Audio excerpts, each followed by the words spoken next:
Quelques carrés de la garde, immobiles dans le ruissellement de la déroute, comme des rochers dans de l'eau qui coule, tinrent jusqu'à la nuit. La nuit venant, la mort aussi, ils attendirent cette ombre double et inébranlable, s'en laissèrent envelopper.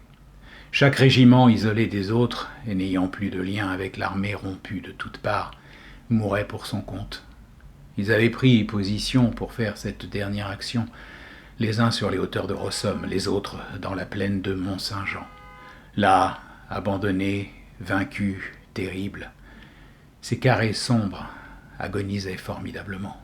Ulm, Wagram, Iéna, Friedland mouraient en eux. Au crépuscule, vers 9 heures du soir, au bas du plateau de Mont-Saint-Jean, il en restait un.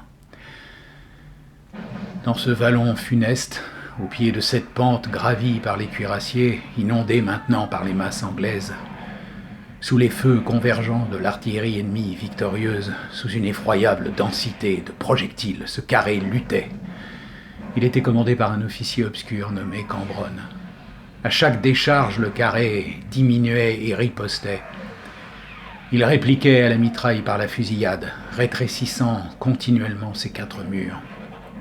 De loin, les fuyards s'arrêtaient par moments essoufflés, écoutant dans les ténèbres ce sombre tonnerre décroissant.